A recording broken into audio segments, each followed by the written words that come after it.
बाजार में भीड़ होगी, अभी आ जाएगा।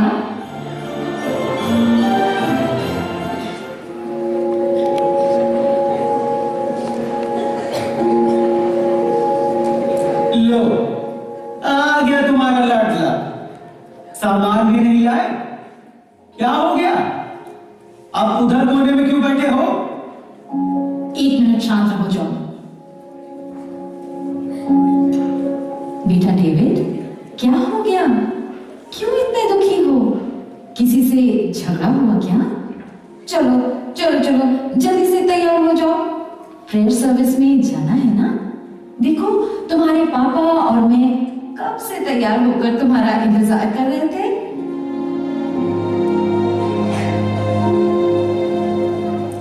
बेटा, आज का दिन तो खुशी और आनंद मनाने का है, फिर तुम ऐसे उदास क्यों बैठे हो? अच्छा चलो छोड़ो ये सब, जल्दी से अंदर जाओ और देखो, वहां तुम्हारे लिए एक नई ड्रेस और एक स्पेशल गिफ्ट भी रखा है। मुझे कहीं नहीं जाना, कुछ नहीं करना, किसी से नहीं मिलना, नहीं चाहिए मुझे नए कपड़े, नहीं चाहिए कोई गिफ्ट, नहीं जाना है मुझे चर्च, नहीं करनी प्रेयर। अरे अरे डेविड, डेविड सुनो तो, अरे सुनो बेटा। कहाँ जा रहा हो? David, David.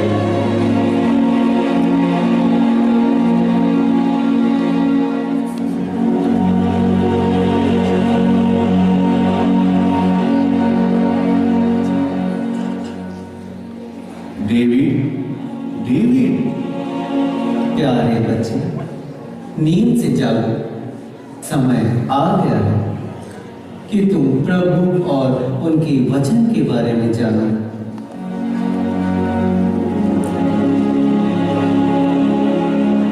आप लोग कौन हैं? मैं प्रेम का फरिश्ता हूँ। मैं शांति का फरिश्ता, आशा का फरिश्ता। आप लोग मेरे पास क्यों आए हैं?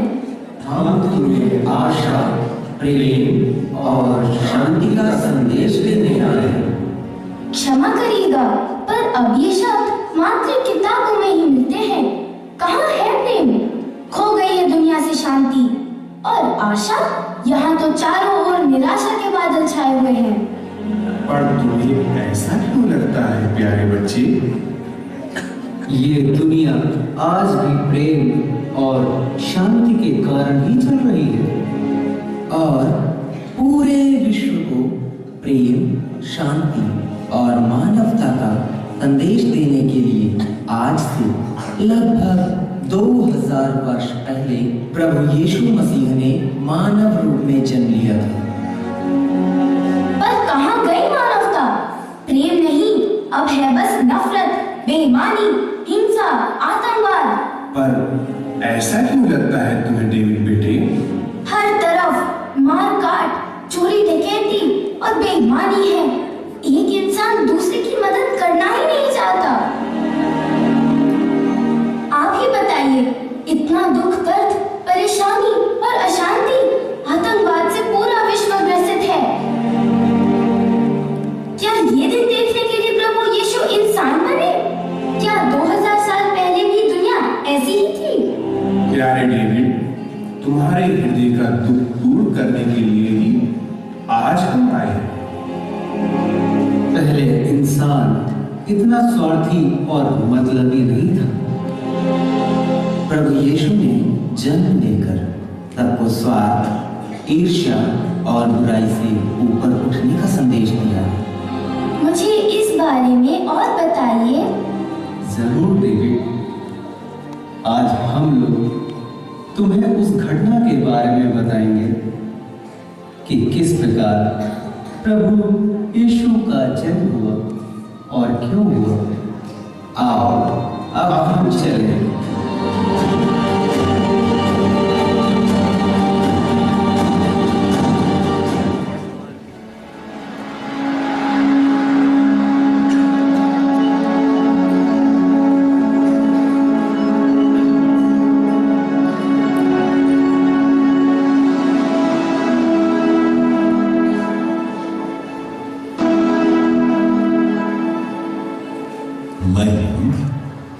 डरिए नहीं, आपको ईश्वर की कृपा प्राप्त है।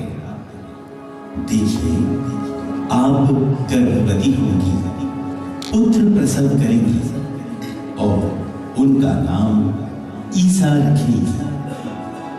वे महान होंगे और सर्वोच्च प्रभु के पुत्र कहलाएंगे।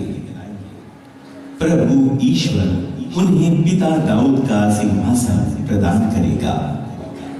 वे याकूब के घराने पर सदा सर्वदा राज करेंगे और उनके राज्य का अंत नहीं होगा। ये कैसे हो सकता है? मेरा तो पुरुष से संसर्ग नहीं है। पवित्र आत्मा आप पर उतरेगा और सर्वोच्च प्रभु की शक्ति की छाया आप पर पड़ेगी।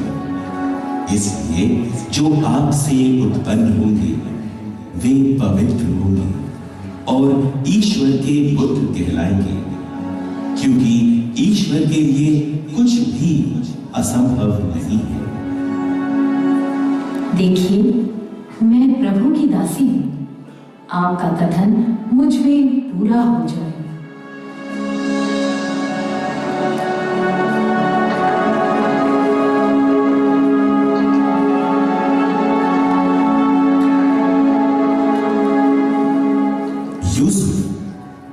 प्रभु की कृपा आपको प्राप्त हो। आपने हमेशा वही किया है जो ईश्वर की दृष्टि में उचित है, इसलिए आपको ईश्वर की असीम आशीष प्राप्त है।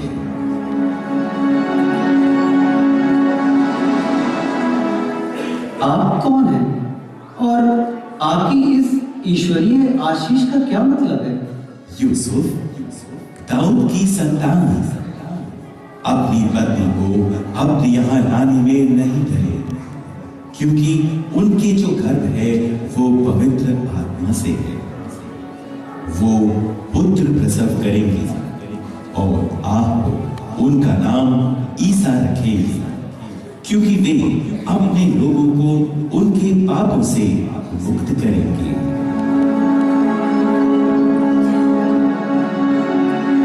लेकिन मैं तो ईश्वर की इस कृपा के योग्य नहीं हूं, फिर भी उन्होंने मुझ पर अपनी कृपा की है। धन्य है उनका नाम। मुझे जल्दी ही मरियम को अपने यहाँ ले आना चाहिए। हाँ हाँ हाँ हाँ, मैं अभी जाकर मरियम को अपने यहाँ ले आता हूँ।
ईश्वर, इस ठंड के मौसम में राजा का ये कठोर फरमान, हम गरीबों का क्या होगा?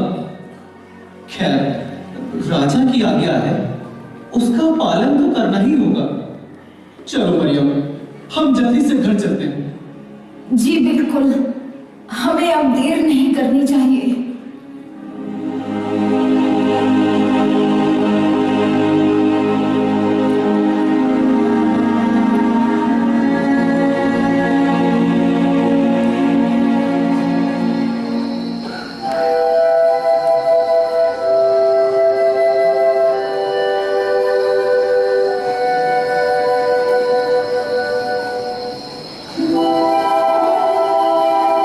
स्वामी, हमें और कितनी दूर जाना है? अब मुझसे बिल्कुल चला नहीं जा रहा। बस थोड़ी दूर और। वो देखो, वो जो दूर नगर दिखाई पड़ रहा है ना, वही है हमारे पुरखों का नगर बेथलेहम। बस वहीं तक तो जाना है। नहीं स्वामी, अब मुझसे बिल्कुल भी नहीं चला जा रहा है। भाई, हम बड़ी दूर से यात्रा करके यहाँ तक पहुंचे हैं। क्या हमें रात बिताने के लिए कहीं पर थोड़ी सी जगह मिल जाएगी? आपने तो काफी कठिन सवाल कर दिया। नगर में तो भीड़ इतनी बढ़ गई है कि पांव रखने तक की भी जगह नहीं बची है। अगर आपके पास किराया देने के लिए पर्याप्त धन है तो कहीं भी जगह मिल जाएगी, नहीं तो आपको खुले आकाश के नीचे ही रात बितानी पड़ सकती है। वैसे तुम लोग हो कौन? कहाँ से आ रहे हो? मैं दाऊद वंशी यूसुफ हूँ। हम नाज़रेत नगर से आ रहे हैं, राजा की आज्ञा अनुसार अपना नाम लिखवाने। ये मेरी पत्नी है मरियम, इसकी हालत गंभीर है। क्या कहा? हालत गंभीर है? और तुम लोग नासरत नगर से इतनी लंबी यात्रा करके यहाँ नाम लिखाने आए हो? जरा अपनी पत्नी की हालत देखो। क्या ये समय कितनी लंबी यात्रा का है? अरे तुम्हें अपनी पत्नी का जरा भी ख्याल नहीं है? क्या करें भाई, मजबूरी है। विदेशी शासन है और काफी सोच समझकर कदम उठाना पड़ता है। लगता है अब हमें खुले आकाश के नीचे ही रात गुजारनी पड़ेगी। ऐसा ना कहो बेटी, इंसान इंसान की कदर नहीं करता तो क्या हुआ? ईश्वर तो जानता ही है। देखो, नगर में कई गौशालाएं हैं। अब सराय में तो कहीं रहने की जगह नहीं मिली है, इसलिए अगर तुम चाहो तो किसी एक गौशाला में आज की रात गुजार सकती हो। काश काश हमें किसी गौशाला में ही थोड़ी सी जगह मिल जाती। अवश्य बेटी, आओ यूसुफ, मैं तुम्हें एक गौशाला दिखा देता हूँ। तुम दोनों वहीं जाकर आज की रात गुजार लेना। अगर चाहो तो कल दिन में कोई दूसरी जगह खोज सकते हो। आओ मरियम, मैंने कहा था ना कि ईश्वर कुछ ना कुछ प्रबंध अवश्य करेगा। हे ईश्वर, तेरा लाख लाख शुक्र है।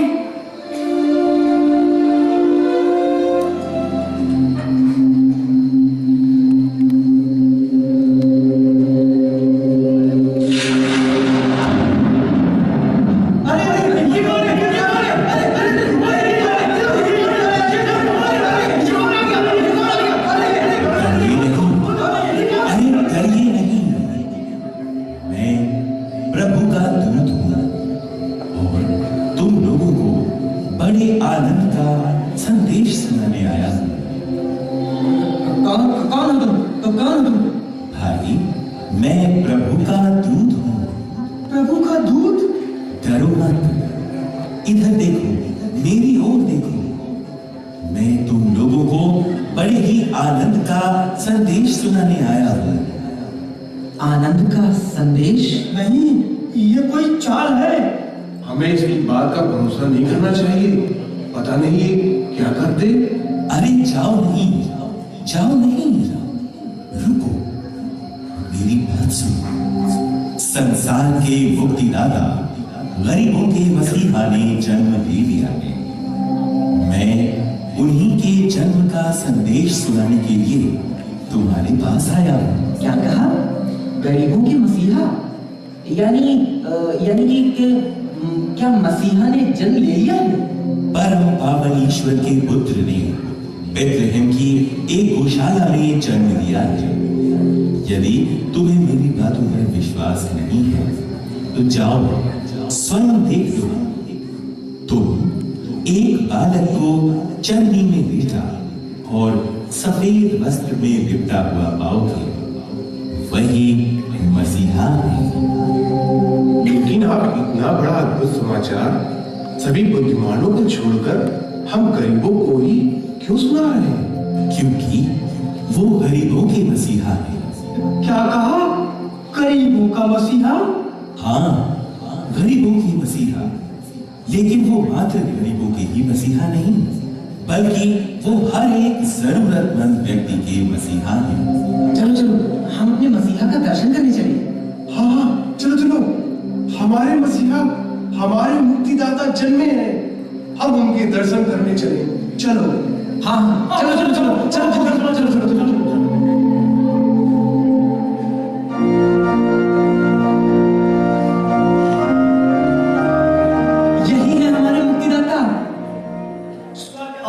आज के सभी वैभव छोड़कर इन्होंने हम गरीबों की सुध ली है। यही है ईश्वर का हम मनुष्यों के प्रति प्रेम। मनुष्य हमें भूल सकते हैं, लेकिन ईश्वर नहीं। हे प्रभु, तू धन्य है, तू महान है। गरीबों के मसीहा की जय हो। आओ हम अपने मसीहा की स्तुति करें।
मात्र सुनने भर से ही मुझे बहुत अच्छा महसूस हो रहा है। हाँ, इसीलिए तुम्हें प्रभु यीशु के जन्म के बारे में बताया। ये प्रेम और शांति जब तक इंसान अपने अंदर महसूस नहीं करेगा, तब तक वो इसे औरों में कैसे बांट पाएगा? बदलाव हमें अपने अंदर लाना है। ईश्वर ने हर इंसान को सोचने और समझने की शक्ति दी है। इंसान का सच्चा साथी उसका अपना अंदर मन होता है और उसे अच्छाई और बुराई के बीच का फर्क हमेशा बताता है। हमें चाहिए कि हम अपने अंदर की अच्छाइयों को पहचानें और बुरे विचारों को त्याग दें। लोगों में प्यार की बातें और पूरे विश्वास के साथ सकारात्मक विचारों का अनुसरण करते हुए जीवन की सभी चुनौतियों का सामना करें। तभी हम अपने अंदर सच्चा बदलाव ला सकते हैं। और तब आएगा बदलाव का सैलाब जो पूरे विश्व के कोने कोने को प्रेम और शांति से परिपूर्ण करेगा। जब इंसान बदलेगा तब परिवार बदलेगा, परिवार से समाज बदलेगा और सामाजिक बदलाव से ही देश बदलेगा। जाओ प्यारे डेविड, क्रिसमस की खुशियां मनाओ।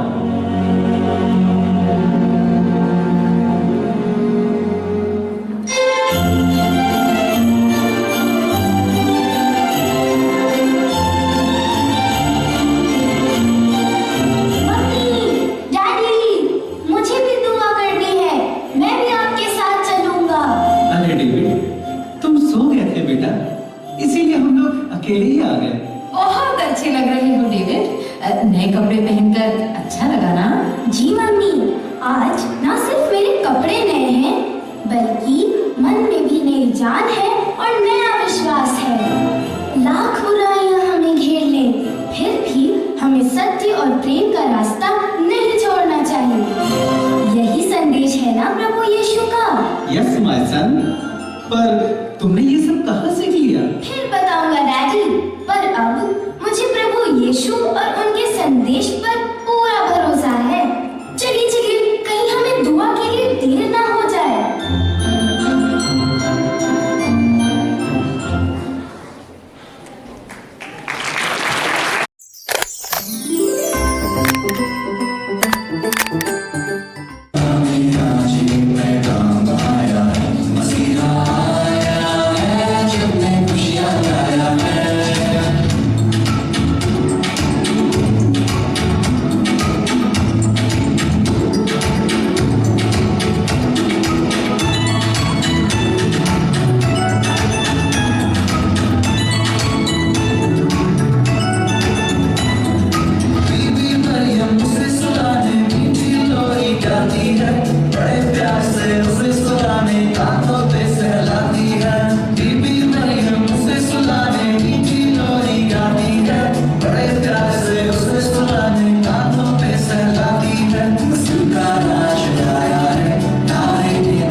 extend my sincere thanks to the Almighty God for making today's celebration a memorable for each one of us.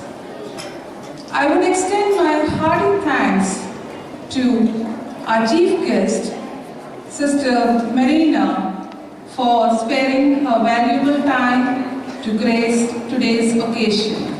Thank you, Sister. I extend my deep sense of gratitude to our Principal, Reverend Father Jatan Matthews, for his support, vision, and guidance. Father, your leadership always inspires us. I would be failing in my duty if I don't thank all the enthusiastic participants and the hands and the minds working behind the scene who made the program enjoyable and memorable with their excellent performance in such a short span of time. We couldn't have such a fantastic program without you. A big thank to our audience who encouraged the participants and kept them motivated with thunders of applause. Once again, thank you all.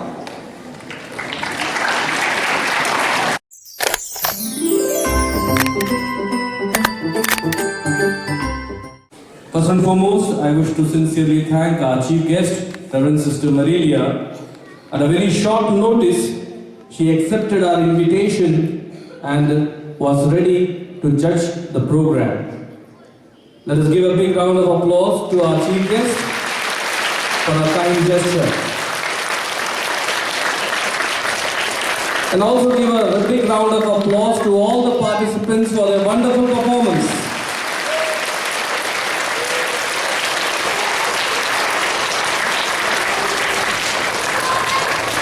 With my voice, you can make out that I am not able to speak. But still, I would rather give a short Christmas message.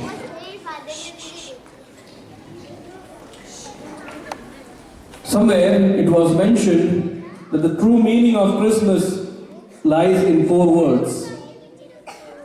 Who is talking over there?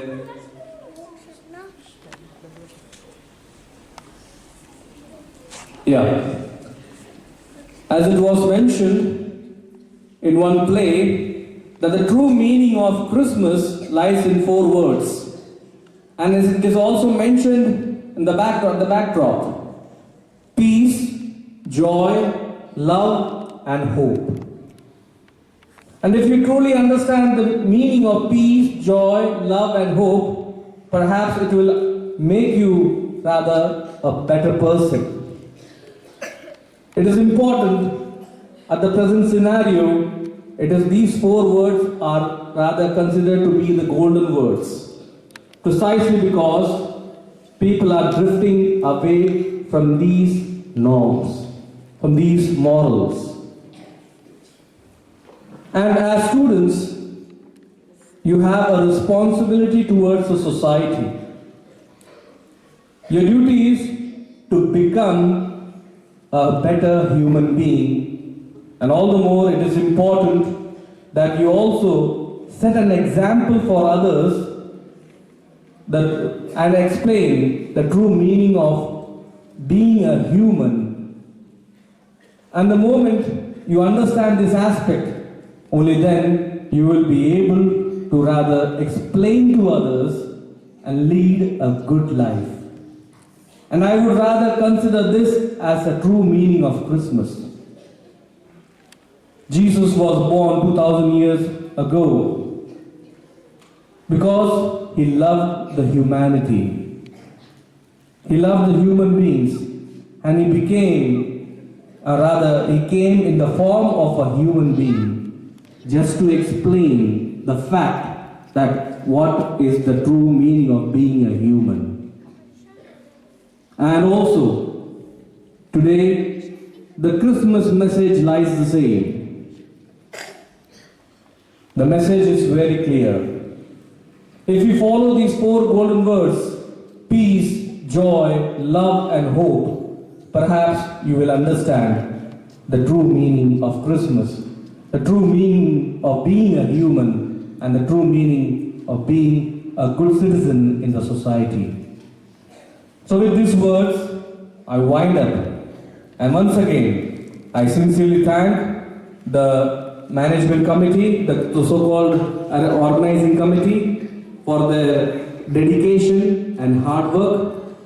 You have really done well, and keep up with the same spirit. Thank you.